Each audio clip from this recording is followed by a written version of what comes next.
yung pagtalaga kay Senator Escudero bilang presiding officer at makikita natin kung magre-resulta ito sa pag-void ng entire proceedings. Sana hindi naman dahil sa ngayon medyo effective si Senator Escudero bilang presiding officer. Para sa akin, he's handled it as well as anyone could. Kasi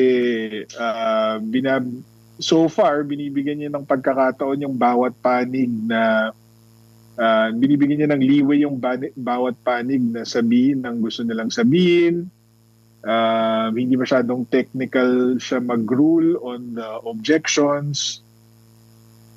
So far, para sa akin, positive influence si Senator Escudero sa proceedings. Kaya lang, ang problema nga, unconstitutional siya. So meron talagang risk na ma-void yung entire proceedings. Ang tanong is, bakit ipipilit ng mayorya at ng mga taong nasa likod ng mayorya na gawing presiding officer si Senator Cheese Escudero kung alam naman nilang may high risk of unconstitutionality yung ginagawa nila.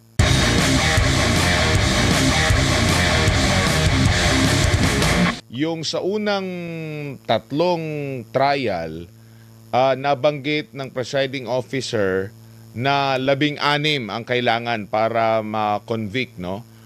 Tapos walang pagtutol ukol dito. The next day, may paglilinaw, pag-question kung ito ba ay legal opinion lang or paninindigan ng impeachment court at nag-affirm ang presiding judge dito. So, hindi na ito mababago, sir, kasi naaprobahan na nila yung journal sa mga nakalipas na mga pagdinig nila and walang tumutol.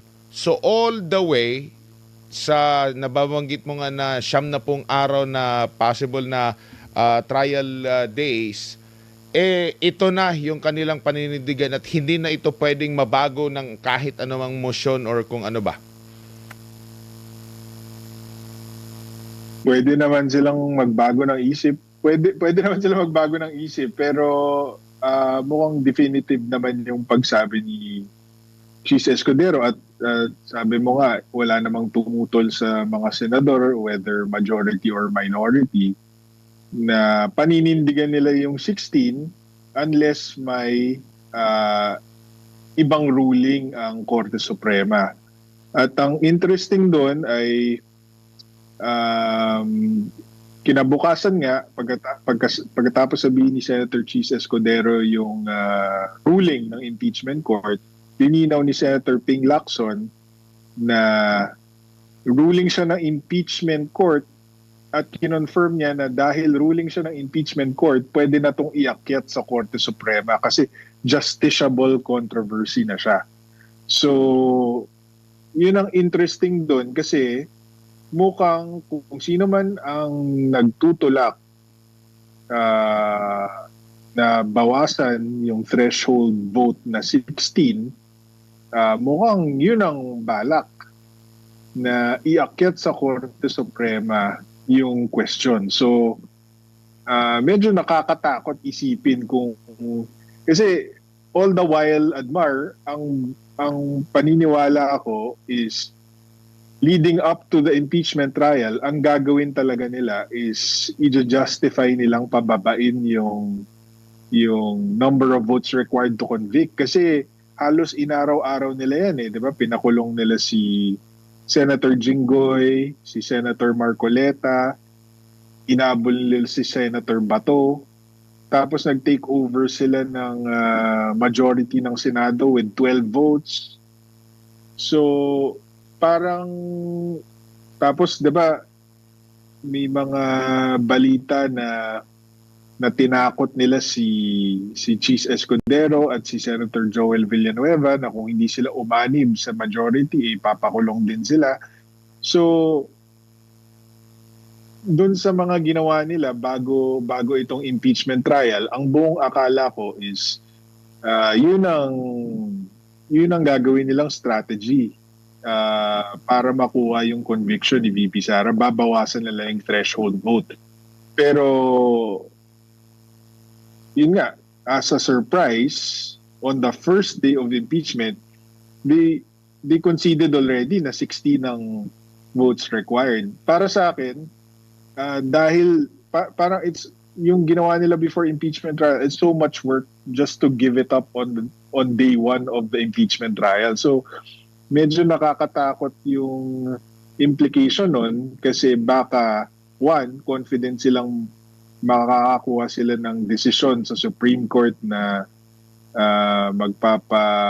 magsasabing less than 16 is okay to convict, or baka ang tingin ng mayorya at ng Malacanang ay kaya nilang makakuha ng 16 votes sa yun nga yung pananakot nila ng kaso.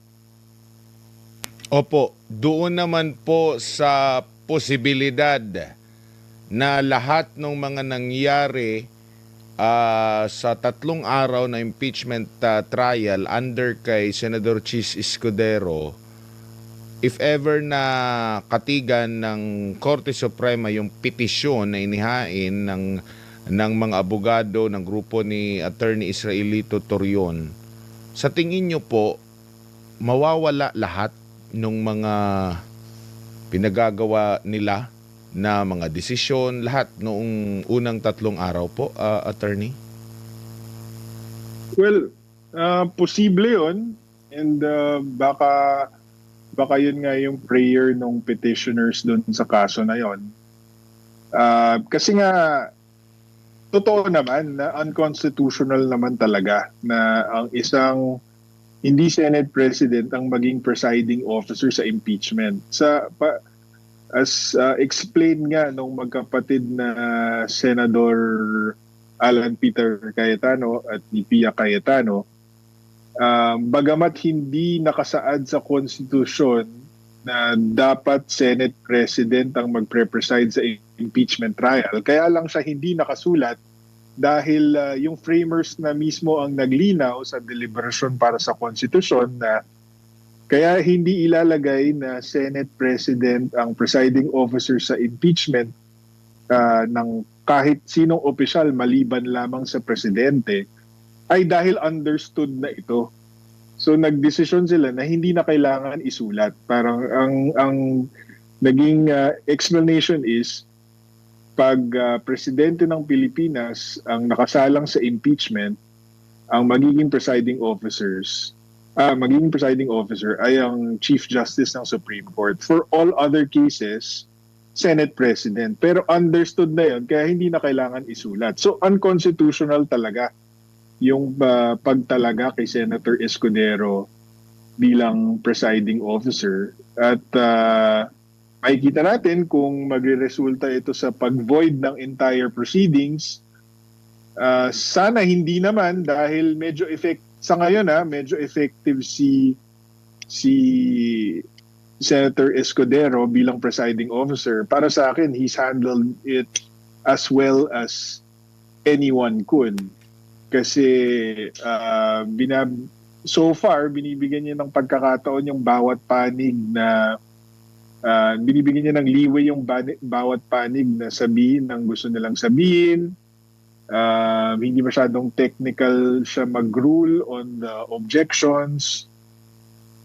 So far, para sa akin, positive influence si Senator Escudero sa proceedings. Kaya lang, ang problema nga, unconstitutional siya. So meron talagang risk na ma-void yung entire proceedings. Ang tanong is, bakit ipipilit ng mayorya at ng mga taong nasa likod ng mayorya na gawing presiding officer si Senator Chis Escudero kung alam naman nilang may high risk of unconstitutionality yung ginagawa nila.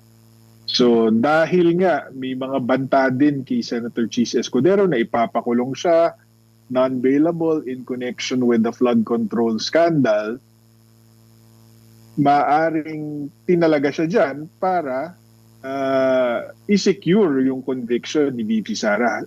Ngayon, sa ngayon, hindi pa natin nakikita kung na nangyayari yun. Pero baka sa mas mga eksplosibong mga ebidensya at mga article, baka makita natin na biglang pumapanig na si Senator Escudero sa prosecution. Diba? Makikita natin, dapat bantayan natin yan. Pero hindi rin po ba kasi parang alam na nila eh. Kasi nangyari itong paglalagay nila ng bagong leader.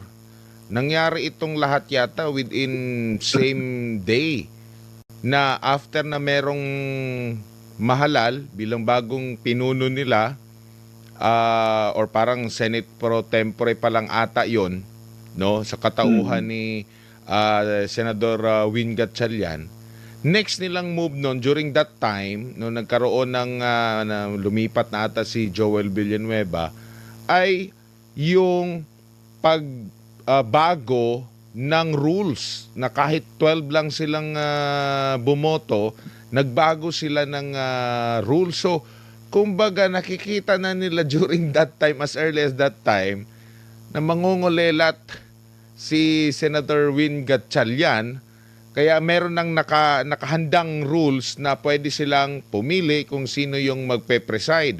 Na-finalize lang yung pagiging Senate President ni Senador Win nung lumipat na si Senador Chis Escudero, kaya nakakuha sila ng 13. Hindi na questionable yung pagiging Senate President niya. Ang questionable ngayon doon sa pag-amyenda nila sa rules na una, maliban doon sa 12 lang, meron pang sinasabi si Senador Alan Peter Cayetano na dapat may 1 day na abiso mula sa kanila kung merong mga pagbabago lalo na sa rules of impeachment, attorney. Yeah, tama naman lahat yun. Na mukhang ganong kaaga linano lahat ng ito. Pero yun, the fact remains. So far so good. Para sa akin, Senator Cheese appears fair and he's handling it well. Kumbaga, kung siya yung judge ko sa korte, sabihin ko, mahusay siya. Pero again, hindi pa, para sa akin, itong article na ito, itong Article 4, ito nga yung pinaka walang kwenta. Pero na article isa ng pa sa prosecution. So hindi pa ganun ka high stakes ito. Opo, may singit ko lang. Maaari bang halimbawa kasi parang ang pagbabalik ng kanilang sesyon ay sa SONA pa, no? Or after SONA, maaari silang or during SONA, pwede pa bang mabago 'yun? Halimbawa, doon nila i-finalize na kasi may 13 na sila eh. Doon nila i-finalize ulit, magbotohan sila ulit doon sa pagbabago ng impeachment rules na pwede silang pumili. Pwede pa ba yun na mahabol sa tingin nyo po, attorney? If ever man na wala pang desisyon ang Korte Suprema, pero mas magmumukha tuloy na mas malinaw na kaya nila inulit itong pag-amyenda kasi alam nilang mali pero dahil 13 na sila kaya sinilyohan nila. Maring ganun. Pwede rin ba yun, attorney? Tingin ko ang posisyon nila dyan is nung naging 13 na sila with Senator Joel Villanueva, inapprove daw kasi yun ang narinig kong justification ni Senator Win eh. While it is true na 12 lang sila nung pinalitan nila yung impeachment rules, nung 13 na sila, inapprove yung minutes of the session prior. So para sa kanila, ang posisyon nila is valid na yung pag-elect nila ng presiding officer. Pero it doesn't really matter kasi kahit na-approve na yung rules na yan, kung labag yan sa konstitusyon, kahit 24 pang mag-approve dyan, unconstitutional yan.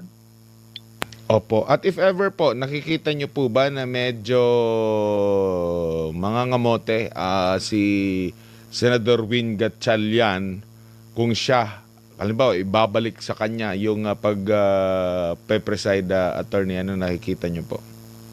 Oo kasi medyo unfair to have diba, unfair for him and unfair to the parties to have a non-lawyer preside over the impeachment. Kasi nakita nyo naman, napaka-technical ng objections. Imagine nyo kung non-lawyer, kahit hindi naman si Senator Gatchalian Imagine nyo, kunyari, hindi napalitan si Senator Tito Soto. Imagine nyo siya ang mag-preside sa, sa impeachment court. Yun nga eh. Hindi ba magiging katawa-tawa yung proceedings kung ganon? Opo. Tingin ko masyado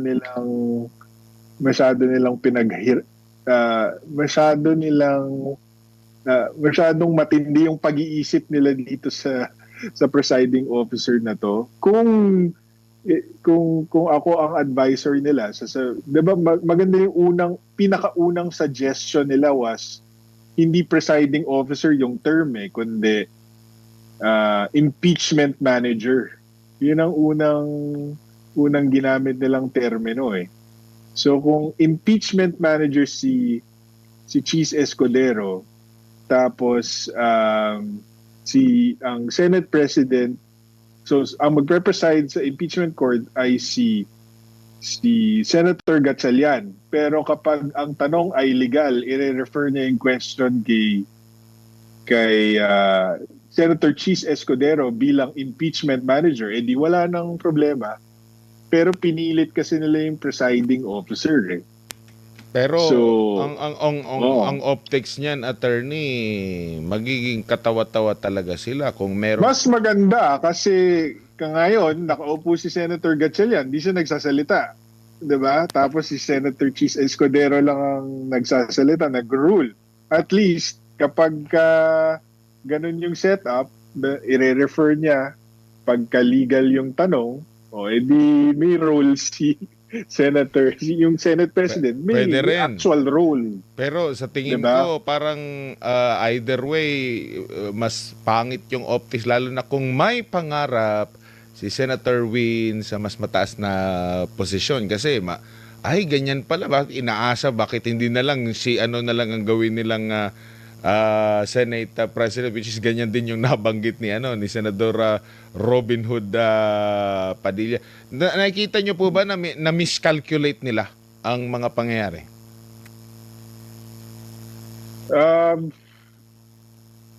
Hindi ko alam kung na-miscalculate nila. Hindi, ako, Admar, sa, diba, nakakailang taon na ba tayo? Pang-4 na taon na natin to sa ilalim ng Administrasyong Marcos. Hindi ko masasabi na